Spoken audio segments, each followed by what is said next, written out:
young doctors, today we are going to discuss class 12 chapter number 1st, which is solid state. So there are basically 5 states of matter: solid, liquid and gas. We already know what are these. Solids में intermolecular forces of attraction जो है सबसे ज़्यादा होती हैं और intermolecular distances जो होते हैं सबसे कम होते हैं. लिक्विड में इंटरमोलिकुलर फोर्सेस कंपैरेटिवली कम होती हैं और इंटरमोलिकुलर डिस्टेंसेस कंपैरेटिवली ज़्यादा होते हैं.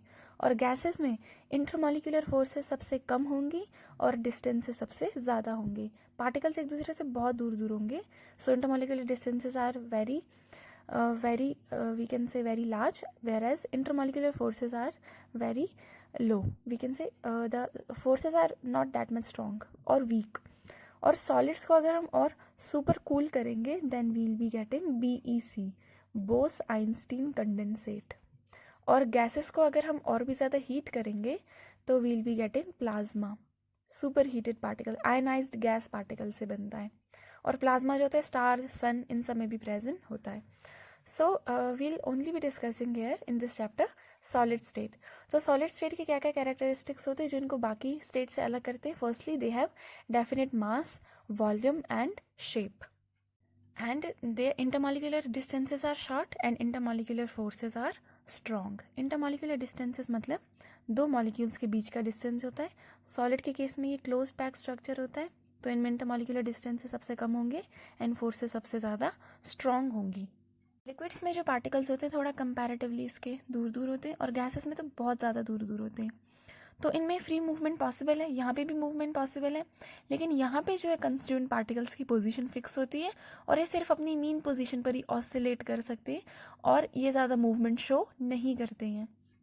So constituent particles which can be atoms, molecules or ions depending upon what type of solid we are talking about have a fixed position and they can only oscillate about their mean position. Liquid और gases में they can move anywhere and gases में तो free movement is possible. Liquid में it is restricted to some extent और solid में तो totally restricted. They can only oscillate about their mean position. So when these particles are very much closer, जब ये close होते हैं तो हम इनको further compress नहीं कर सकते. तो सबसे कम compressibility solid की होती है, liquid को थोड़ा बहुत compress कर सकते हैं and gases are highly compressible. So they are incompressible. Solids are incompressible and rigid, and basically solids are of two types: crystalline, which are known as true solids, and amorphous, which are known as pseudo solids. So crystalline solids में बहुत सारे small crystals होते हैं जो मिलकर एक crystalline solid बनाते हैं. तो इनका डेफिनेट कैरेक्टरिस्टिक ज्योमेट्रिकल शेप होता है. बट एमॉर्फस सॉलिड्स में कोई भी रेगुलर या डेफिनेट ज्योमेट्रिकल शेप नहीं होता है, जबकि इरेगुलर शेप ये पोजेस करते हैं. और इनमें जो है we can say they are super cooled liquids. इनमें टेंडेंसी भी होती है फ्लो करने की. जैसे ग्लास है वो समर्स में जो है बॉटम्स पे थिक हो जाता है लेकिन मिडिल वाले साइड पे वो थिन होता है. Why? Because they have tendency to flow. So tendency to flow की वजह से they are also known as super cooled liquid and they are actually super cooled liquids. And the arrangement in crystalline solids is ordered. तो यहाँ पे जो मतलब जितने भी एटम्स, मॉलिक्यूल्स और आयंस होंगे depending on what type of crystalline solid it is, the arrangement will be regular. Whereas यहाँ पे कोई भी रेगुलर अरेंजमेंट फॉलो नहीं होगी. तो रेगुलर अरेंजमेंट की वजह से थोड़ी देर के बाद जो एटम्स हैं वो अपने आप को रिपीट करते हैं. जैसे अगर हम यहीं पे ही ले लें, एक जो स्फेयर है ये बार बार रिपीट होगा तो यहाँ पे लॉन्ग रेंज ऑर्डर होता है. वेयरएज यहाँ पर जो है जो रेगुलर अगर अरेंजमेंट होगा भी, वैसे तो होगा नहीं, लेकिन अगर होगा तो ओनली शॉर्ट डिस्टेंसेस पर होगा. दैट मीन्स यहाँ पे short range order will be there. Crystalline solids जो कॉन्स्टिट्यूएंट पार्टिकल्स होते हैं उनका अरेंजमेंट ऑर्डर्ड होता है और बार बार रिपीट होता है. एंड रिपीट होता है लॉन्ग डिस्टेंसेस पर पीरियोडिकली, इसलिए इसको बोलते हैं long range order. Whereas amorphous में कॉन्स्टिट्यूएंट पार्टिकल्स का अरेंजमेंट ऑर्डर्ड नहीं होगा और अगर होगा भी तो regular and periodically repeating pattern सिर्फ शॉर्ट डिस्टेंसेस के लिए होगा. So short range order is observed here. Crystalline का एग्जाम्पल हो जाएगा quartz, whereas quartz glass is a sort of amorphous solid. आप इसके डायग्राम भी देख सकते हैं, एनसीईआरटी में बनी हुई है. यहाँ पे जो अरेंजमेंट होता है दैट इज रेगुलर, वेयर एज यहाँ पे arrangement is irregular. About there melting point, crystalline solids के लिए मेल्टिंग पॉइंट इज शार्प. अगर 24 या 25 डिग्री सेल्सियस बताया है किसी क्रिस्टलाइन सॉलिड का मेल्टिंग पॉइंट तो वो उसी टेम्परेचर पर मेल्ट करेगा, या हो सकता है 22-23 पर मेल्ट करे, यानी उसी के अराउंड. और जो अमॉर्फस सॉलिड्स होते हैं इनमें कोई पर्टिकुलर टेम्परेचर नहीं होता है, जबकि रेंज ऑफ टेम्परेचर हमें बता देंगे कि 20 to 40 डिग्री सेल्सियस के बीच में कहीं पे मेल्ट हो रहा है, तो उसके बीच में कोई सा भी टेम्परेचर आ सकता है. It can be 21, it can be 39, anywhere between that range. Crystalline possess sharp melting point, whereas amorphous melt over a range of temperature and they can be molded into various shapes, whereas crystalline solids cannot. So amorphous solids में flow करने की tendency भी होती है, जैसा कि मैंने आपको बताया था कि ग्लासेस जो हैं वो समर्स में बॉटम पे थिक हो जाते हैं लेकिन सेंटर पे वो थिन रहते हैं because they have the tendency to flow. That is why amorphous solids are also known as super cooled liquids. Next property is whether they are anisotropic और आइसोट्रॉपिक. सो यहाँ पे कुछ फिजिकल प्रॉपर्टीज़ होती हैं जैसे कि mechanical strength, refractive index, electrical conductivity. अगर वो हर डायरेक्शन में सेम होंगी we call that property as isotropy, और अगर वो अलग अलग डायरेक्शन में अलग अलग होंगी we call that property as anisotropy. So यहाँ पे क्रिस्टलाइन सॉलिड्स होते हैं they are anisotropic. Why? Because अगर इनमें रेगुलर अरेंजमेंट होगी, जैसे अगर हम यहाँ पे देखें ये रेगुलर अरेंजमेंट है, तो रेगुलर अरेंजमेंट में अगर हम इस वाली डायरेक्शन में देखें तो डिफरेंट आएगा, यहाँ पे पार्टिकल्स का अरेंजमेंट डिफरेंट है. लेकिन अगर हम इस वाली डायरेक्शन में देखें तब इस केस में क्या आएगा? डिफरेंट, क्योंकि इस वाले केस में पार्टिकल्स का अरेंजमेंट डिफरेंट होगा. सिमिलरली अगर हम इस वाली डायरेक्शन में देखें तो यहाँ पे भी डिफरेंट आएगा. तो यहाँ पे जितनी भी फिजिकल प्रॉपर्टीज होती हैं डिफरेंट डायरेक्शन में डिफरेंट होती हैं because of their regular arrangement. लेकिन एमॉर्फस में क्या होता है, ओवरऑल अरेंजमेंट अगर हम देखें, वैसे तो इनमें इरेगुलर अरेंजमेंट है, लेकिन अगर हम ओवरऑल देखें तो हर डायरेक्शन में इक्विवेलेंटी नजर आएगा because overall it is irregular, there is irregularity everywhere around. तो हर जगह इरेगुलरिटी है तो इक्विवेलेंट आ जाएगा ऑल डायरेक्शंस में, जिसकी वजह से जितनी भी फिजिकल प्रॉपर्टीज होंगी वो हर डायरेक्शन में सेम होंगी. So amorphous solids are isotropic whereas crystalline solids are anisotropic. Physical properties, mechanical strength, refractive index, electrical conductivity और रेजिस्टिविटी, ये सारी डिफरेंट होंगी डिफरेंट डायरेक्शंस में as I have explain to you earlier. लेकिन amorphous में कोई regular arrangement नहीं है, हर जगह इरेगुलरिटीज़ हैं, तो ओवरऑल जो अरेंजमेंट होता है इक्विवेलेंट होता है सारे डायरेक्शंस में. सो जितनी भी फिजिकल प्रॉपर्टीज होंगी are same in all directions. That means this property is known as isotropy and amorphous solids are isotropic. Next is, अगर हम इनको नाइफ से कट करेंगे तो क्रिस्टलाइन में जो अरेंजमेंट है रेगुलर है तो यहाँ पे क्लीन क्लीवेज आएगी, लेकिन एमॉर्फस में कोई रेगुलर अरेंजमेंट नहीं है जिसकी वजह से वहाँ पे इरेगुलर कट आएगा. Crystalline solids give clean cleavage when cut with sharp-edged knife, whereas amorphous solids give an irregular cut. और क्रिस्टलाइन सॉलिड्स में जो इंथैल्पी ऑफ फ्यूजन है यानी the temperature, the enthalpy change when solid is converted to liquid, उस time पे जो enthalpy change होगा that is definite in case of crystalline solids, कोई एक ही वैल्यू होगी उसकी. whereas amorphous solids में there is no definite enthalpy of fusion. This point we can also add here. Crystalline solids are basically of four types. First one is molecular solid. Molecular solids होते हैं इनमें constituent particles molecules के बने होते हैं, H2, Cl2, I2, HCl, HBr, H2O, NH3. ऐसे सारे molecules जो होंगे ये molecular solid बनाएंगे. और इनके बीच में जो फोर्सेस होती है जैसे कि H2Cl2 ये तो नॉन पोलर है, इनके बीच में फोर्सेस होंगी लंडन डिस्पर्जन फोर्सेस. और जो पोलर मॉलिक्यूल्स होते हैं जिन पर कोई चार्ज होता है उन पर होती हैं डायपोल डायपोल इंट्रैक्शंस, ये हमने केमिकल बॉन्डिंग में भी डिस्कस किया था. और थर्ड जिनमें अगर हाइड्रोजन और तीन सबसे इलेक्ट्रोनेगेटिव एलिमेंट्स प्रेजेंट होंगे फ्लोरीन, ऑक्सीजन, नाइट्रोजन, उस केस में it will be hydrogen bonding. Next होते हैं आयनिक सॉलिड्स. इनमें कॉन्स्टिट्यूएंट पार्टिकल्स होते हैं पॉजिटिव एंड नेगेटिव आयंस जिनके बीच में इलेक्ट्रोस्टैटिक फोर्सेस ऑफ अट्रैक्शन होती है. For example NaCl, KCl, CF2, KBr, NaBr. Next covalent और नेटवर्क सॉलिड्स. कोवेलेंट और नेटवर्क सॉलिड्स में जो कॉन्स्टिट्यूएंट पार्टिकल्स होते हैं ये नॉन मेटल्स होते हैं जैसे कि कार्बन, सिलिकॉन, एल्यूमिनियम, नाइट्रोजन. और ये जो होते हैं ये कोवेलेंट बॉन्ड से लिंक्ड होते हैं. फॉर एग्जांपल कार्बन के तीनों एलेक्ट्रॉपिक फॉर्म्स डायमंड, ग्रेफाइट, फ्यूलरीन. और नेक्स्ट आता है मेटालिक सॉलिड्स. मेटालिक सॉलिड्स में क्या होता है, पॉजिटिव चार्ज होगा और वो ट्रैप हो जाएगा सी ऑफ इलेक्ट्रॉन्स में. पॉजिटिव चार्ज होगा और सी ऑफ इलेक्ट्रॉन्स में ट्रैप हो जाएगा.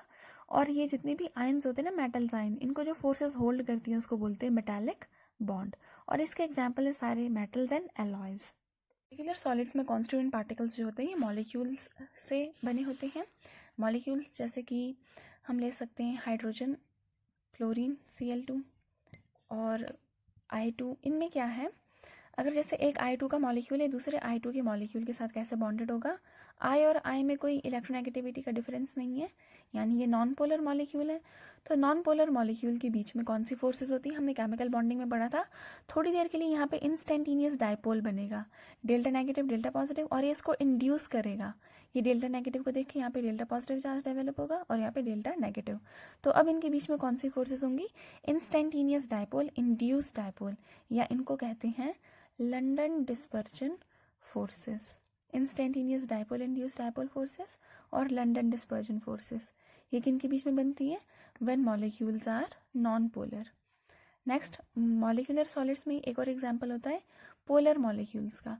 पोलर मॉलिक्यूल फॉर एग्जांपल जिनमें इलेक्ट्रोनेगेटिविटी का डिफरेंस हो, HCl, HI, HBr, इन सब में इलेक्ट्रोनेगेटिविटी का डिफरेंस है। यहाँ पर डेल्टा पॉजिटिव चार्ज डेवलप होगा, यहाँ पे डेल्टा नेगेटिव। और अगर HCl मॉलिक्यूल में हम इंट्रैक्शंस बतानी है ना, बॉन्ड नहीं बताना, इंट्रैक्शंस कैसी होंगी, यहाँ पे डेल्टा पॉजिटिव डेल्टा नेगेटिव। तो अब पॉजिटिव नेगेटिव के बीच में जो इंट्रैक्शंस होंगी, इन इंट्रैक्शंस को क्या बोलते हैं, ये भी एक डायपोल है और ये भी एक डायपोल है। तो अब कौन सी वाली फोर्सेस होंगी पोलर मॉलिक्यूल्स के बीच में जो ऑपरेट करेंगी, they are dipole dipole interactions when molecule is polar, when there is electronegativity difference between two atoms। And तीसरा होता है हाइड्रोजन बॉन्डेड। जब हाइड्रोजन जो है ऑक्सीजन के साथ बॉन्डेड होता है, वैसे इसका स्ट्रक्चर ऐसा होता है बैंड, या फिर फ्लोरीन के साथ बॉन्डेड होता है, या फिर अमोनिया के नाइट्रोजन के साथ बॉन्डेड होता है, उस केस में इस मॉलिक्यूल को बोलते हैं हाइड्रोजन बॉन्डेड। और इस केस में जो बॉन्डिंग होती है देख लेते हैं वो कौन सी होती है, जैसे ये वाटर, जैसे HF का मॉलिक्यूल है, यहाँ पर दूसरे HF के मॉलिक्यूल के साथ इस तरीके से बॉन्डेड होगा, इंट्रैक्शंस होंगी, इन इंट्रैक्शंस को बोलते हैं हाइड्रोजन बॉन्डिंग। इनका एक अलग नाम दिया है हाइड्रोजन बॉन्डिंग, ये भी हमने केमिकल बॉन्डिंग में डिस्कस किया था। तो ये 3 तरीके के मॉलिक्यूलर सॉलिड्स होते हैं। नेक्स्ट आते हैं आयनिक सॉलिड। आयनिक सॉलिड में कांस्टेंट पार्टिकल्स होते हैं positive and negative ion, for example as in case of NaCl, Na positive and Cl negative. तो इनके बीच में जो फोर्सेस होती हैं इनको बोलते हैं आयनिक बॉन्ड। सो यहाँ पे बन रहा है आयनिक बॉन्ड। नेक्स्ट आता है कोवलेंट। ये तो हो गया ionic bond Na positive and Cl negative के बीच में, लेकिन हम इंट्रैक्शन स्टडी कर रहे हैं। तो दूसरा जो NaCl होगा, इन दोनों के बीच में जो इंट्रैक्शंस होंगी, we call that interactions as electrostatic forces of attraction. Next है कोवलेंट और नेटवर्क सॉलिड। जैसे कि कार्बन कोवलेंट सॉलिड है, तो कार्बन में क्या होगा, इनमें जो फोर्सेस होती हैं जो इनको होल्ड करती हैं, they are known as covalent bond. Carbon के जितने भी फॉर्म्स है, डायमंड, ग्रेफाइट, फ्यूलरीन, सब में क्या होता है, कोवलेंट बॉन्ड। फ्यूलरीन में ऐसा स्ट्रक्चर होता है, हेक्सागोनल रिंग्स बनती हैं, ऊपर एक प्लेन शीट होगी, नीचे भी ऐसी प्लेन शीट होगी, और इनके बीच में एक इलेक्ट्रॉन जो है वो खाली रह जाता है, वो इलेक्ट्रॉन इलेक्ट्रिसिटी कंडक्ट करता है। और ये प्लेन्स बन रही है, एक दूसरे पर ऐसे स्लिप भी करती है, जिसकी वजह से जो ग्रेफाइट होता है ये लुब्रिकेंट की तरह भी यूज होता है। ये एक एक्सेप्शन है कोवलेंट सॉलिड्स का, हम आगे पढ़ेंगे कैसे। नेक्स्ट इसमें है मेटालिक सॉलिड्स। मेटालिक सॉलिड में पॉजिटिवली चार्ज आयंस होते हैं, free electron. Positively charge ions होंगे इन सी ऑफ मोबाइल इलेक्ट्रॉन्स, पूरे सी ऑफ मोबाइल इलेक्ट्रॉन्स में। और जो पॉजिटिव और पॉजिटिव चार्ज को आपस में बाइंड करेगा, that force will be known as metallic bonding. So यहाँ पे मेटालिक बॉन्डिंग होती है। Solids are basically of 3 types, non polar solid, polar and hydrogen bonded. Non polar में bonding is London dispersion forces, polar में dipole dipole interactions, hydrogen bonded में hydrogen bonding. Ionic solids में forces are electrostatic forces of attraction, covalent में covalent bond, and metallic solids में metallic bonding. यहाँ पर हमने examples लिख लिए हैं। आयनिक सॉलिड के एग्जांपल हो सकते हैं NaCl, KCl, KBr, ये सारे एग्जांपल्स हो जाएंगे आयनिक सॉलिड्स के। NaCl, NaBr, KCl, KBr। Electronegativity का डिफरेंस होगा, फर्स्ट 2 एलिमेंट्स और लास्ट वाले, फर्स्ट 2 ग्रुप और लास्ट वाला ग्रुप जो बनाते हैं solids, they are ionic solid, cation और एनायन जनरली। कोवलेंट और नेटवर्क सॉलिड्स के एग्जांपल में आ जाएंगे कार्बन, और कार्बन के सारे एलोट्रॉप्स, यानी कि diamond, graphite, buckminster fullerene, diamond, graphite. अगर आपको इनका स्ट्रक्चर देखना तो आप NCERT पे देख सकते हैं। ग्रेफाइट में हेक्सागोनल रिंग्स होती हैं और प्लेन्स में बनता है, तो दे आर गुड लुब्रिकेंट्स, क्योंकि एक दूसरे पे स्लिप होता है। और ग्रेफाइट में एक 4th इलेक्ट्रॉन खाली भी रह जाता है, जिसकी वजह से इलेक्ट्रिसिटी कंडक्ट करता है। They are good conductors of heat and electricity. और इसके बाद इसमें एग्जाम्पल आ सकता है क्वार्ट्ज SiO2 और silicon carbide SiC। Metallic solids में आ जाएंगे example all the metals and alloys, all metals and alloys are metallic solids. Next we'll be discussing इनकी hardness. Solids are hard but they are brittle, यानी ये टूट जाते हैं, हार्ड तो होते हैं बट स्टिल अगर हम इनको फोर्सफुली तोड़ें तो ये they can be broken down. जैसे कि सॉल्ट कोई सा भी ले लो, सॉल्ट को ब्रेक कर सकते हैं ना, तो they are hard but they are brittle. Molecular solids, molecular solids होते हैं दे आर जनरली सॉफ्ट, तीनों के तीनों ही सॉफ्ट होंगे। और नेक्स्ट है कोवलेंट और नेटवर्क सॉलिड्स। कोवलेंट और नेटवर्क सॉलिड्स में यहाँ पे कोवलेंट बॉन्डिंग है, ये काफ़ी स्ट्रॉन्ग बॉन्डिंग होती है, तो they are also hard except for graphite. Graphite जो है यहाँ पे लेयर्स जो एक दूसरे स्लिप करती है तो ये सॉफ्ट होता है, तो they are generally hard, only exception here is that of graphite. And metallic solids, metals की हम प्रॉपर्टीज़ भी लिखते हैं ना, उनमें हम एक प्रॉपर्टी ये भी लिखते हैं कि they are hard, quite hard. बात करेंगे कंडक्टिविटी की। जो मॉलिक्यूलर सॉलिड्स होते हैं ये मॉलिक्यूल्स से ही बने होंगे, तो ये जो है ये इलेक्ट्रिसिटी कंडक्ट नहीं करेंगे। इनमें से आप कोई सा भी एग्जांपल देख लो, अगर हम प्योर वाटर भी देखें तो प्योर वाटर भी क्या होता है, इंसुलेटर। वाटर इलेक्ट्रिसिटी कंडक्ट करता है because of dissolve minerals in it. Next is ionic solid. Ionic solid जैसे हम नमक ले लें, अगर हम नमक में ही बैटरीज लगा के इलेक्ट्रिसिटी कंडक्ट कराएंगे तो वो इलेक्ट्रिसिटी कंडक्ट नहीं होगी, that means they are insulator in solid state. Solid state में दे आर इंसुलेटर। लेकिन क्या होगा अगर हम उसी नमक को पानी में डालें और फिर उससे इलेक्ट्रिसिटी कंडक्ट कराएं, then it will behave like conductor, तो they are conductor in molten state. अगर इसको मेल्ट करेंगे उस टाइम पे भी ये कंडक्टर होगा। एंड इन एक्वस सोल्यूशन, और एक्वस सोल्यूशन में अगर उसको पानी में डालेंगे तब जो उसका सोल्यूशन बनेगा उस केस में भी ये वाटर जो है वाटर में आयनिक सॉलिड डालेंगे तो that will also conduct electricity. Next is covalent और नेटवर्क सॉलिड। कोवलेंट और नेटवर्क सॉलिड जैसे कि कार्बन के जितने भी कंपाउंड्स हो गए, कार्बन, डायमंड और फ्यूलेरिन, सिलिका, सिलिकॉन कार्बाइड, ये क्वार्ट्ज होता है, तो ये सब क्या होते हैं, they are all insulators except for graphite. Graphite इसका एक एक्सेप्शन है क्योंकि ग्रेफाइट में एक जो है इलेक्ट्रॉन वो खाली रह जाता है और वही इलेक्ट्रॉन जो है will be enhancing its conductivity. तो सिर्फ यहाँ पे कंडक्टर क्या होता है, ग्रेफाइट। ग्रेफाइट इसका एक्सेप्शन है। नेक्स्ट है metallic solid. We very well know metals are good conductors of heat and electricity, और उनकी जो इलेक्ट्रिसिटी होती है वो इन्हेंस हो जाती है अगर हम उनमें मतलब यहाँ पे इलेक्ट्रिक चार्ज लगाएंगे तो इलेक्ट्रॉन्स मूव होने लग जाएंगे। इलेक्ट्रॉन मूव करेंगे तो ये इलेक्ट्रिसिटी कंडक्ट करेगा। जो पॉजिटिव चार्ज होते हैं इसको बोलते हैं कर्नल्स, और पॉजिटिव चार्ज के साथ इलेक्ट्रॉन्स होते हैं, तो इलेक्ट्रॉन की मूवमेंट की वजह से इलेक्ट्रिसिटी कंडक्ट होती है मेटालिक सॉलिड्स में। प्रॉपर्टीज देयर मेल्टिंग पॉइंट, ये किस टेम्परेचर पे मेल्ट हो रहे हैं वो डिपेंड करता है कि इनके बीच में फोर्सेस कितनी स्ट्रॉन्ग है। अगर फोर्सेस ज़्यादा स्ट्रॉन्ग नहीं होंगी तो ये कम टेम्परेचर पर ही मेल्ट हो जाएंगे, लेकिन अगर फोर्सेस ज़्यादा स्ट्रॉन्ग होंगी तो ये ज़्यादा टेम्परेचर पर मेल्ट होंगे। जैसे कि मॉलिक्यूलर सॉलिड्स है, मॉलिक्यूलर सॉलिड्स में जो फोर्सेस इतनी ज़्यादा स्ट्रॉन्ग नहीं है तो इनका जो मेल्टिंग पॉइंट होता है ये वेरी लो होता है या लो होता है। वेरी लो होगा लंडन डिस्पर्जन के केस में जहाँ पे वेरी वीक फोर्सेस ऑपरेट कर रही हैं, तो their melting point is low, यहाँ पे मेल्टिंग पॉइंट हो जाएगा लो। अब आयनिक सॉलिड्स में देख लेते हैं। आयनिक सॉलिड्स में क्या है, फोर्सेस कौन से ऑपरेट कर रही हैं, कोलम्बिक या इलेक्ट्रोस्टैटिक फोर्सेस ऑफ अट्रैक्शन। ये फोर्सेस ऑफ अट्रैक्शन जो है कंपैरेटिवली स्ट्रॉन्ग होती हैं जिसकी वजह से ये ज़्यादा टेम्परेचर पर मेल्ट करते हैं, so their melting point is high. Next is covalent और network solids.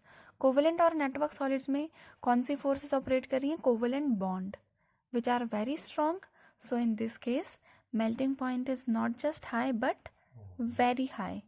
Next is metallic solid. metals जो होते हैं इनका melting point high होता है, हम properties में पढ़ते हैं, 10th में भी थे ये metals and non metals chapters, तो उसमें क्या होता है metallic solids की melting point is high। और भी इसके बहुत सारी प्रॉपर्टीज़ होती है मेटालिक सॉलिड की, मेलिएबल होते हैं, डक्टाइल होते हैं, लस्ट्रस होते हैं, सोनरस होते हैं। You know all these properties which we can write in additional properties here. So ये basic properties हैं जो आपको इन चारों के बीच में पता होनी चाहिए, जो इन चारों को एक दूसरे से differentiate करती हैं। We studied about 4 types of crystalline solid, और उनमें constituent particles भी हमने देखे। molecular solids में constituent particles are molecules, ionic solid में positive and negative ions, metallic solid में positive ions in sea of mobile electrons, तो ये सब हमने भी पहले डिस्कस किया। नाउ अब ये जो कॉन्स्टिट्यूएंट पार्टिकल्स हैं इनका अगर हम अरेंजमेंट देखें 3 डायमेंशनल स्पेस में, देन दैट अरेंजमेंट जो क्यूब की फॉर्म में हम इसको रिप्रेजेंट करते हैं पूरा क्रिस्टल लैटिस, उसी को कहते हैं कि 3 डायमेंशनल स्पेस में एटम्स, आयंस या मॉलिक्यूल्स का जो रेगुलर अरेंजमेंट है उसको रिप्रेजेंट करें. Regular arrangement of constituent particles, atoms, ion or molecule of a crystal in 3 dimensional space is crystal lattice. अब अगर हम क्रिस्टल लैटिस का सबसे छोटा स्मॉलेस्ट पॉसिबल पोर्शन को स्टडी करें, then that portion is known as unit cell, जिसको अगर हम रिपीट करेंगे तो हमें क्रिस्टल लैटिस मिलेगा. जैसे पूरी वॉल में से एक ईंट निकाल ली तो उसी ईंट को रिपीट करके वॉल बना रहे हैं ना, similar is the case with crystal lattice. Smallest three-dimensional portion of complete lattice, which when repeated over and over again in different direction, produces the complete space lattice. For example, if this is a crystal lattice, and the smallest piece, the smallest possible three-dimensional space, which when repeated, इसका भी length होगा, breadth होगी and height होगी. तो जो smallest possible है अगर हम इसको अलग करके बना लें तो कुछ ऐसे करके बनेगा. इसी को रिपीट करके बार बार एक क्रिस्टल लैटिस बन रहा है तो ये हो जाएगा पूरा कंप्लीट क्रिस्टल लैटिस, एंड ये हो जाएगा उसका smallest part which is the unit cell. Now जो यूनिट सेल है ये फर्दर जो है 2 टाइप्स का होता है, एक प्रिमिटिव यूनिट सेल, एक centred unit cell, depending on कि एटम्स कहाँ कहाँ पे प्रेजेंट है. यूनिट सेल में atoms are present only at the corner, where centred unit cell में एटम्स कॉर्नर के अलावा किसी और जगह पे भी प्रेजेंट होंगे. फेस सेंटर पे हो सकता है, या बॉडी सेंटर पे, बॉडी के सेंटर पे, या फिर एंड सेंटर पे, अपोजिट फेसेस पे. Constituent particles are present only at corners, whereas at centered, constituent particles are present not only at corners but also at some other position other than the corner. यहाँ पे अगर हम इसके diagram को बनाएं, so unit cell हो जाएगा and atoms will be present only at the corners, 8 corners of the unit cell. Now what will happen here? Centre unit cell में फर्दर 3 टाइप्स के होते हैं. बॉडी सेंटर्ड जहाँ पे कॉर्नर पे भी होगा, बॉडी के सेंटर पे भी. फेस सेंटर्ड जहाँ पे कॉर्नर पे भी होगा, फेस के सेंटर पे भी. एंड सेंटर्ड जहाँ पे कॉर्नर पे भी होगा एंड अपोजिट फेसेस पर भी. बॉडी सेंटर्ड में in addition to particles at corners, atom is present at one particle or one constant particle is present at center of body. यानी कि ऐसे होंगे, कॉर्नर पे होंगे एटम्स, 8 कॉर्नर पर 8 atoms are there and 1 atom will be at the center of body. In addition to particles at corner, there are particles at center of each face. For example, this is the unit cell and atoms कहाँ पे present है? corners पे at 8 corner and 6 इसमें faces होते हैं, तो center of each faces 1 2 3 4 5 left and 6th one at right. Next, end centered particles at corner 8 corners are there, so at 8 corners 8 particles will be present and 2 particles will be present at opposite faces, center of opposite faces. This will be n-centered unit cell. हम पढ़ेंगे इनके parameters के basis पर कितने type के unit cells होते हैं. Firstly ये जो यूनिट सेल की लेंथ है, लेंथ, ब्रेड्थ और हाइट, उनको कहते हैं एक्सियल लेंथ. ये पैरामीटर्स अभी हम इन पैरामीटर्स के बेसिस पर डिस्कस करेंगे. Axial length, breadth and height, इसको रिप्रेजेंट करते हैं ए, बी एंड सी से. नेक्स्ट पैरामीटर जो हम देखेंगे यूनिट सेल को क्लासिफाई करने के लिए फर्दर, वो होंगे एक्सियल एंगल्स, यानी लेंथ और ब्रेड्थ के बीच में एंगल अल्फा, ब्रेड्थ और हाइट के बीच में एंगल बीटा, हाइट और लेंथ के बीच में एंगल दैट इज गामा. तो इनको हम स्टडी करेंगे to further classify these unit cells. Length and axial angles के बेसिस पर 7 टाइप का क्रिस्टल सिस्टम या यूनिट सेल्स होते हैं. इनको याद करने की ट्रिक है, जैसे C, T, O, T and H, M, T. 7 है ये टोटल, 1 2 3 4 5 6 एंड 7. सो टेट्रागोनल पहले लिखना ट्राइगोनल से, एंड क्यूबिक, टेट्रागोनल, ऑर्थोरोम्बिक और रोम्बिक, ट्राइगोनल और rhombohedral, hexagonal, monoclinic and triclinic. So यहाँ पे क्या होता है, एक्सियल लेंथ जो है फर्स्ट 3 केसेस में, पहले हम चलो एक्सियल एंगल्स देख लेते हैं. Firstly we'll write here only the axial angles and then we'll be writing axial length and then some examples, axial lengths and then at last some examples of this, and also in which type of cell, body centered, face centered, simple, primitive, this is present. Cubic में क्या होगा, cubic में axial angles will be all the 3 angles alpha, beta, gamma will be equal, and this will be equal to 90 degree. In tetragonal also, all the three axial angles will be equal. This will be equal to 90 degree. In orthorhombic and rhombic also, all the three angles will be equal. This will be equal to 90 degree. What about axial length? Here cubic is a perfect crystal. इसमें axial length और axial angle दोनों बराबर होते हैं. Tetragonal में क्या होगा? Length और ब्रेड्थ बराबर होंगे लेकिन हाइट बराबर नहीं होगी. और ऑर्थोरॉम्बिक और रोम्बिक में लेंथ, ब्रेड्थ एंड हाइट तीनों आर नॉट इक्वल. ट्राइगोनल और रोम्बोहेड्रल में, अब इन तीनों के लिए अलग से पढ़ लेते हैं. ट्राइगोनल और रोम्बोहेड्रल में alpha, beta and gamma are equal, no doubt, but this will not be equal to 90 degree. कुछ और एंगल होगा, 120 हो सकता है, 150 हो सकता है, लेकिन 90 डिग्री के इक्वल नहीं होगा. नेक्स्ट हेक्सागोनल में क्या होगा? अल्फा बीटा तो होंगे 90 डिग्री, लेकिन गामा इक्वल नहीं होगा, and gamma will be equal to 120 degree. Next monoclinic में क्या होगा? अल्फा और गामा जो होंगे ये बराबर होंगे 90 डिग्री के, लेकिन ये बीटा के बराबर नहीं होगा. तो यहाँ पे क्या इक्वल नहीं था? तीनों बराबर थे लेकिन 90 डिग्री के बराबर नहीं थे. यहाँ पे गामा बराबर नहीं है और यहाँ पे बीटा बराबर नहीं है. And last is what? Triclinic. इसके बारे में बाद में डिस्कस कर लेंगे, पहले इनके एक्सियल लेंथ डिस्कस कर लेते हैं. सो ट्राइगोनल और this one was what? Trigonal और रोम्बोहेड्रल. ट्राइगोनल और रोम्बोहेड्रल में फिर से वैसे ही स्टार्ट करेंगे. A is equal to b is equal to c. यहाँ पर क्या हो जाएगा? जैसे यहाँ पे चल रहा था trend, a is equal to b not equal to c, और यहाँ पे क्या था? A not equal to b not equal to c. और यहाँ पे कुछ भी इक्वल नहीं होता. Triclinic is the most imperfect crystal. यहाँ पे alpha will not be equal to beta, will not be equal to gamma, will not be equal to 90 degree, any of these angle. A is not equal to b is not equal to c. तो ये होती है इसको trick याद करने के लिए. और यहाँ पे होता है CTOT HMT. पहले टेट्रागोनल आता है, देन ट्राइगोनल आता है. ट्राइगोनल का दूसरा नाम है रोम्बोहेड्रल, एंड ऑर्थोरॉम्बिक का दूसरा नाम है रोम्बिक. हम इसको लिंक करेंगे जो हमने इससे पहले यूनिट सेल्स पढ़े थे, सिंपल क्यूबिक और primitive, body centred cubic, face centred cubic and and centred cubic.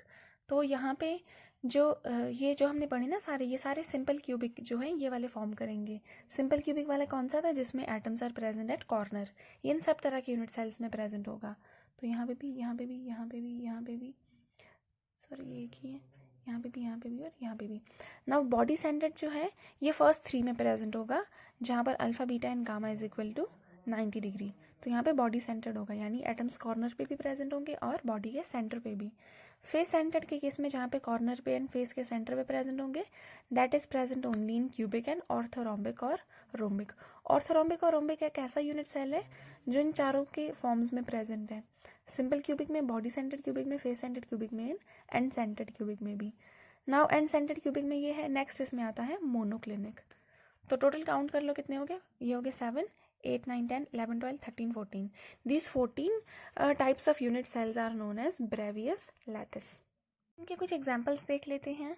Cubic में आपने देखा था कि तीनों एक्सियल एंगल्स भी इक्वल थी और तीनों एक्सियल लेंथ भी इक्वल थी. ये मोस्ट सिमेट्रिकल सिस्टम होता है और ये मिलता है NaCl में and sodium chloride, common salt and zinc blende में.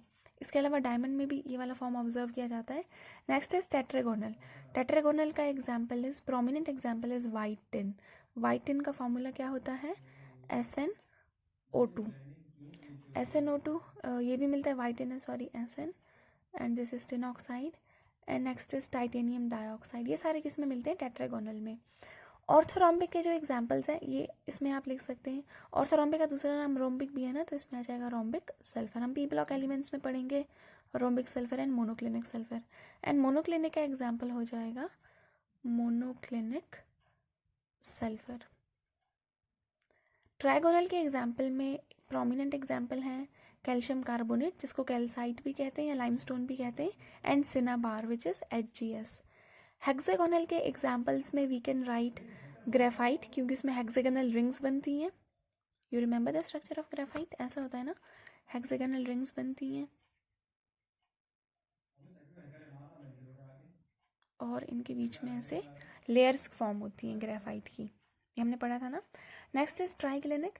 ट्राइक्लिनिक में आ जाएगा blue vitriol, CuSO4.5H2O, potassium dichromate, जितने भी डबल सॉल्ट्स हैं, तो हम यहाँ पे लिख सकते हैं ट्राइक्लिनिक स्ट्रक्चर में। क्यूबिक का तो हो गया, आयनिक कंपाउंड इसमें आते हैं। ऑर्थोरॉम्बिक एंड मोनोक्लिनिक का एग्जाम्पल हमने देखा। हेक्सागोनल में आ जाएगा ग्रेफाइट, ट्राइगोनल में कैल्साइट एंड सिनाबार। तो ये सारे प्रोमिनेंट एग्जाम्पल्स हैं for these 7 types of unit cells. 14 lattices which are corresponding to these 7 crystals are known as Bravais lattice. We'll be discussing close packing in crystals. Close packing हम देखेंगे 1 dimension में, 2 dimension में, 3 dimension में। उससे पहले we need to know what is coordination number. जैसे अगर कोई क्रिस्टल है तो कितने जैसे अगर कोई यहाँ पे जैसे ये स्फीयर है, ये कॉन्स्टिट्यूएंट पार्टिकल है, इसको फर्दर कितने कॉन्स्टिट्यूएंट पार्टिकल टच कर रहे हैं एग्जैक्टली या इसके कितने नियरेस्ट मेंबर्स है, उसी को बोलते हैं coordination number. Close packing in 1 dimension is like this. ऐसे करके स्फीयर टच करते हैं 1 डायमेंशन में, और यहाँ पे अगर हम कोऑर्डिनेशन नंबर निकालें तो एक स्फीयर को फर्दर कितने स्फीयर टच करें 2, तो इस केस में कोऑर्डिनेशन नंबर आ जाएगा 2। अगर हम 2 डायमेंशन में देखें यानी इस फर्स्ट लेयर के ऊपर सेकंड लेयर रखें तो 2 तरीके हैं रखने के। एक तरीका है कि हम इसके मतलब वॉइड्स को कवर नहीं करें, वॉइड होती है एम्प्टी स्पेस, जस्ट इसके ऊपर रखते हैं इस तरीके से। तो काफ़ी न्यू टर्म्स हम डिस्कस करें, अभी हम एक एक करके सबको डिफाइन करेंगे। इस तरीके से अगर इसके ऊपर रखें एग्जैक्टली उसी के सेम ऊपर, तो इस तरह की पैकिंग को बोलते हैं स्क्वायर क्लोज पैकिंग। वाई, अभी we look upon this square close packing. अगर हम इसके नियरेस्ट नेबर्स के सेंटर को ज्वाइन करें, जैसे अगर इस वाले स्फीयर को कंसिडरेशन मिले और इसके नियरेस्ट नेबर्स के सेंटर्स को अगर हम ज्वाइन करें तो यहाँ पे स्क्वायर विल बी फॉर्म्ड। तो that is why this type of packing is known as square close packing. और यहाँ पे कोऑर्डिनेशन नंबर कितना होता है, कितने नियरेस्ट नेबर्स हैं जिसको डायरेक्टली टच करें, 1 2 3 4। तो in this case coordination number is 4। Now what if अगर हम फर्स्ट लेयर ऐसे ही रखें लेकिन सेकेंड लेयर हम इसके जस्ट ऊपर नहीं रखकर इसके वॉइड्स को फिल करने के लिए रखें, यहाँ पर अगर हम रखें तो उस केस में देख लेते हैं कितने आ जाएंगे नियरेस्ट नेबर्स। वॉइड्स को फिल किया, वॉइड होती है एम्प्टी स्पेस जो पीछे रह जाती है। अगर हम इस वाले स्फीयर को कंसिडर कर रहे हैं तो जो मेंबर्स इसको डायरेक्टली टच कर रहे हैं अगर हम उनके सेंटर को ज्वाइन करेंगे तो हेक्सागन बनेगा। That is why this type of packing is known as hexagonal close packing. और यहाँ पे कोऑर्डिनेशन नंबर कितना आएगा, पहले इन सब के सेंटर्स को ज्वाइन कर लेते हैं, हेक्सागन बना लेते हैं, तो टोटल 6 मेंबर्स हैं इसके क्लोजेस्ट, तो that is why coordination number will be 6। हमने फर्स्ट लेयर के ऊपर सेकेंड लेयर रख दी, वन प्लेन में था, ये 2 डायमेंशनल में था, 3 डायमेंशन में इसके ऊपर भी रखेंगे। तो हमारे पास 2 टाइप्स हैं। पहला हम स्क्वायर क्लोज पैकिंग के ऊपर ही, जैसे इसके पहले क्रिस्टल्स बने थे, पहले जैसे इसके ऐसे करके स्फीयर्स थे इसके, तो अगर इसके ऊपर हम सेकेंड लेयर रखें एज इट इज़ और थर्ड लेयर भी एज इट इज़ रखें, सेकेंड लेयर भी इसके ऊपर रख रहे हैं एज इट इज़ और थर्ड लेयर भी एज इट इज़ रखें, तो जो अरेंजमेंट फॉर्म होगा थर्ड लेयर भी अगर ऐसे ही रखें एक और, तो जो अरेंजमेंट फॉर्म होगा वो क्यूब बनेगा। यहाँ पे क्यूबिक होगा, लेंथ ब्रेड्थ हाइट, तो arrangement form will be A type of arrangement. Now what if अगर हम हेक्सागोनल क्लोज पैक लेयर्स के ऊपर यहाँ पे रखें, तो यहाँ पे 2 टाइप्स के हम वॉइड को कवर कर सकते हैं, देख लेते हैं कैसे। पहले हम हेक्सागोनल क्लोज पैक लेयर बना लेते हैं। जैसे सेकेंड लेयर रखना तो इजी है, थर्ड लेयर रखने पर क्वेश्चंस राइज होते हैं कि किस तरीके से रख रहे हैं। ये हमने बना लिया hexagonal close packed layer.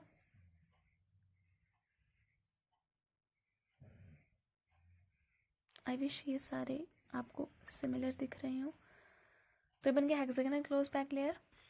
Now यहाँ पे हमने क्या करना है, इसके ऊपर भी हेक्सागोनल वे में रखना है, यानी 3 के ऊपर 1 ऐसे करके याद रखना, 3 के ऊपर 1, 3 के ऊपर 1, 3 के ऊपर 1, 3 के ऊपर 1, यहाँ पे भी 3 के ऊपर 1, 3 के ऊपर 1, 3 के ऊपर 1, और यहाँ पे भी 3 के ऊपर हाउ मच, इसके बीच में रख लेते हैं ना, ऐसे करके चलेगा ये। इसके ऊपर भी ऐसे हेक्सागोनल क्लोज पैक्ड लेयर बनेगी ऐसे यहाँ पे, ठीक है।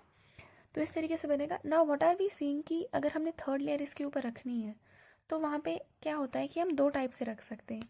फर्स्ट टाइप होता है, अगर आप देखें तो यहाँ पर जो है 3 के ऊपर जब हमने 1 एटम, 3 के ऊपर जब हमने 3 एटम्स रखे, यहाँ पे खाली जगह दिख रही है आपको, this void is known as octahedral void.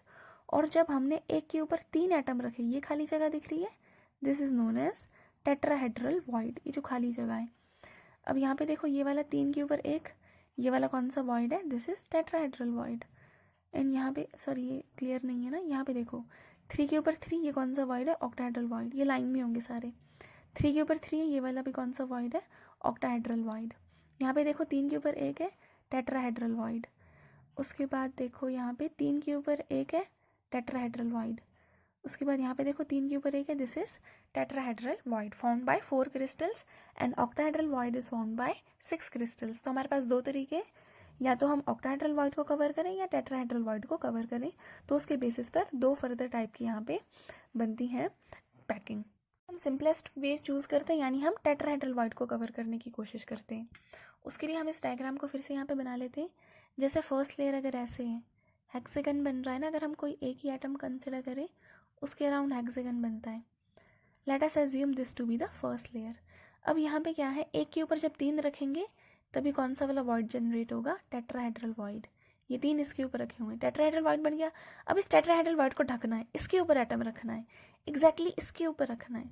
वो कैसे करके रखेंगे, फिर से एक और हेक्सागन उसी तरीके से ड्रॉ करके जैसे पहले ड्रॉ किया हुआ था, 3 4 5 एंड 6, इस तरीके से कंप्लीटली कवर हो जाएगा टेट्राहेड्रल वॉइड।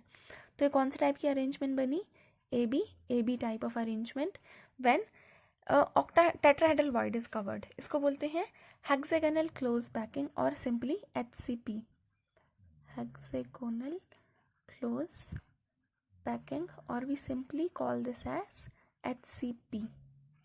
यहाँ पे कौन से वाले वॉइड्स कवर हो रहे हैं, टेट्राहेड्रल वॉइड। ना व्हाट विल हैपन अगर हम ऑक्टाहेड्रल वॉइड को कवर करेंगे, ऑक्टाहेड्रल वॉइड बनते कब हैं, जब 3 एटम्स के ऊपर 3 एटम्स रखे हुए हों, यानी ये हैं 3 एटम्स, इनके ऊपर जब 3 एटम्स रखे हुए हों, बन गया ऑक्टाहेड्रल वॉइड। अब इसको कवर कैसे करेंगे, ऊपर और नीचे दोनों साइड से कवर करना पड़ेगा, यानी ऊपर भी एक एटम रखेंगे ऐसे हेक्सागन बनाने वाला।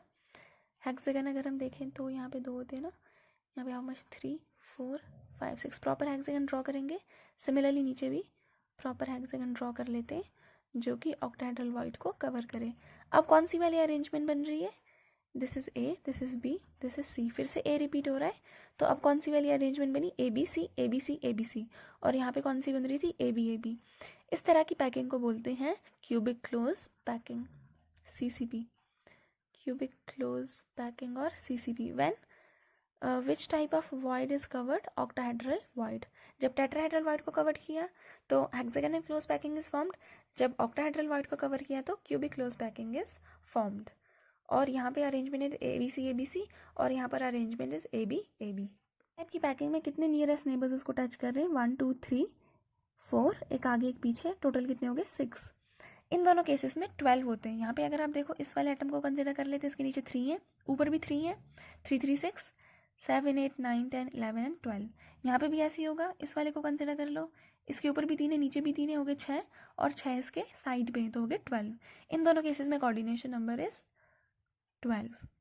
और इस वाले केस में हमने कितना बताया था, 4 5 6, इस वाले केस में coordination number is 6। Coordination number is the number of nearest neighbours, जो उसको किसी भी कांस्टेंट पार्टिकल के या किसी भी स्फीयर के कितने नियरेस्ट नेबर्स हैं जो उसको एग्जैक्टली मतलब उसके बहुत पास है, उसको टच करें, that is known as coordination number. Void होता है जो स्पेस रह जाएगा, जो स्फीयर फिल नहीं करेंगे, vacant space between constant particles is known as void. And जो वॉइड्स होते हैं 2 टाइप्स के हमने देखे क्रिस्टल में। First one was tetrahedral void, नाम से ही पता चल रहा है इसमें कितने स्फीयर इन्वॉल्व होंगे, 4। And second one was octahedral void, and here the number of spheres involved is 6. यहाँ पे क्या होता है टेट्राहेड्रल वॉइड में, void generated when 1 atom is placed over 3 atoms। 3 atoms हैं, उनके ऊपर अगर हम एक एटम को प्लेस कर दें तो ये जो वॉइड बना, this void is known as tetrahedral void. Now अगर हम 3 एटम्स के ऊपर 3 एटम्स को प्लेस करें, उस टाइम पे जो वॉइड बनेगा, that void generated is known as octahedral void। ये बना बीच में void और यहाँ पे ये बना बीच में void। This is tetrahedral void and this is octahedral void। जो इसका रेडियस होता है r, tetrahedral void के केस में this is 0.225, this is 0.225 r is the radius of sphere। और octahedral void के केस में रेडियस जो होगा इसका ऑक्टाहेड्रल वॉइड का या साइज जो होगा इसका किसके बराबर होगा 0.414 आर के. R is radius of sphere. Tetrahedral void is found by 4 sphere whereas octahedral void is found by 6 sphere. अगर हमने नंबर ऑफ टेट्राहेड्रल वॉइड बताने हैं, नंबर ऑफ टेट्राहेड्रल वॉइड ये हो जाएंगे जितने उसमें एटम्स होंगे या जितने स्फीयर होंगे उसका डबल, यानी कि 2n, where n is number of sphere या number of atoms in the unit cell. And अगर हमने नंबर ऑफ ऑक्टाहेड्रल वॉइड्स बताने तो ये हो जाएंगे is equal to octahedral voids is equal to the number of sphere या number of atoms in a unit cell, where n is what? N is number of sphere or number of atoms in unit cell. Number of spheres or atoms in a unit cell. अब हम निकालेंगे atoms और sphere कैसे करके निकालते हैं किसी unit cell में. तो octahedral void is equal to number of atoms in or unit cell and tetrahedral void is the double of it. तो अगर किसी जैसे बॉडी सेंटर्ड में 2 यूनिट सेल होते हैं, अभी हम देखेंगे कैसे. तो उसमें टेट्राहेड्रल वॉइड कितने हो जाएंगे 2 × 2 that is 4 and octahedral void कितने हो जाएंगे 2. Crystalline substance on being heated gradually first becomes a turbid liquid. Firstly turbid liquid में चेंज हो रहा है, टर्बिडिटी आ रही है. Then at higher temperature the turbidity completely disappears. The behaviour is characteristic of substance forming liquid crystal. This type of behavior is shown by liquid crystal. So option will be option B. Glass is a glass क्या है, amorphous solid है और pseudo solid है and super cool liquid है. तभी जब summers में जो बॉटम्स होते हैं ग्लासेस के, ग्लास पैनल्स के, वो थिक हो जाते हैं, जबकि जो मिडल ऑफ द साइड है that is thin. Why? Because it possess the property of fluidity and fluidity is shown by what? Liquids. So glass is a super cool liquid. Option will be option C. Crystal show good cleavage because their atoms ion और molecules are. We very well know कि 2 type के crystals होते हैं, 2 type के solids होते हैं. First one is crystalline solid, second is amorphous solid. Crystalline solids में atoms ions and जो मॉलिक्यूल्स होते हैं सब प्लेन्स में अरेंज होते हैं, तभी जब हम इनको कट करते हैं तो they give a clean cleavage. Whereas यहाँ पे मॉलिक्यूलर अरेंजमेंट काफ़ी इरेगुलर है. हमने क्वार्ट्स और सिलिका का एग्जाम्पल देख के किया था, यहाँ पे इरेगुलर है. तो यहाँ पे जब हम कट करेंगे this will give an irregular cut. So option will be option D. The atoms, ions or molecules are arranged in planes. Ability of a substance to assume 2 or more crystalline structure is called. This property is known as polymorphism. इसके examples हैं calcite, CaCO3 and aragonite. और इसमें हम वो वाले examples भी consider कर सकते हैं जो diamond के forms है ना, graphite, fullerene, diamond, they are also polymorphs. Cations and anion combine in a crystal to form following type of compound. Cations होंगे अगर C पॉजिटिव, एनाइंस होंगे A नेगेटिव. ये कौन सा वाला क्रिस्टल बनाएंगे? ये एक सॉलिड, ये एक है, ये दूसरे के साथ इंटरेक्ट करेगा, कोलम्बिक फोर्सेस ऑफ इंट्रैक्शंस होंगी and solid formed is ionic type of compound. Option A will be its right answer. Ionic solid CaO and Ki. इनके लिए रॉन्ग स्टेटमेंट आइडेंटिफाई करनी है. First one is CaO has high melting point, yes because this is ionic compound. Ki has high melting point, yes because this is also ionic compound. So A and C are correct. Next B option, lattice energy of CaO is larger than that of Ki. अगर हम इनको periodic table में देखें तो potassium के बाद क्या आता है? Calcium. And along the period the size of cation decreases. तो जब कैल्शियम का साइज कम होगा एज कम्पेयर टू पोटेशियम और इस पे चार्ज भी जो है वो ज़्यादा होता है, then this will be having more energy to attract the anion. That is why its lattice energy is much larger than that of Ki. So B option is also correct. Next is option D. Ki is soluble in benzene. Ki कौन सा compound है? Ionic compound है. Whereas benzene कौन सा compound है? Organic compound. Ionic solids are always soluble in ionic solvent, so this will not be soluble in benzene. So option D will be the wrong answer. Option D will be its answer. Orthorhombic system axial ratios are A not equal to B not equal to C. So what will be the ratio of axial angle? What will be the relation between axial angle? इसके लिए हमने पढ़ा था, trick भी याद की थी, CT, OT, HMT, cubic, tetragonal, orthorhombic में axial angles are equal and it is equal to 90 degree. So यहाँ पे axial angles ही पूछा था. So this will be all equal and equal to 90 degree. So option B will be its right answer. system, axial ratios are a not equal to b not equal to c and axial angles are. Orthorhombic system के लिए a not equal to b not equal to c है. इसके लिए हमने trick भी याद की थी CTO में क्या होता है, तीनों एक्सियल एंगल्स इक्वल होते हैं, इक्वल टू 90 डिग्री. यहाँ पे a equal to b equal to c, यहाँ पे b not equal to c, यहाँ पे तीनों इक्वल नहीं होते. नेक्स्ट इन तीनों केसेस में भी ऐसे ही चलेगा, a equal to b equal to c, यहाँ पे b c इक्वल नहीं होगा, यहाँ पे दोनों इक्वल नहीं होंगे, तीनों ही इक्वल नहीं होंगे. यहाँ पे एंगल जो होंगे तीनों 90 डिग्री के बराबर नहीं होंगे, यहाँ पे गामा बराबर नहीं होगा, यहाँ पे बीटा बराबर नहीं होगा. And triclinic is the most unsymmetrical unit cell. So orthorhombic के लिए पूछा है alpha equal to beta equal to gamma equal to 90 degree will be the answer. देख लेते कौन से वाला ऑप्शन में दिया है. So this is given in option B. So option B will be its right answer. Converts from melted state to its solid state, it has HCP structure. Find the number of nearest neighbors. हमने HCP structure derive भी किया था, मतलब पूरा drawing भी बनाई थी इसकी. दिस इज HCP स्ट्रक्चर, ये रहा. इसके लिए कैसी होती है अरेंजमेंट, AB. तो यहाँ पे कोऑर्डिनेशन नंबर कितना था 12. जैसे अगर इसको ले लो, इसके नीचे 3 है, ऊपर भी 3 है, 6 और साइड में भी 6 हैं, तो 6 and 6 12 आ जाएगा आंसर. तो HCP के लिए coordination number is 12. Option C will be its right answer.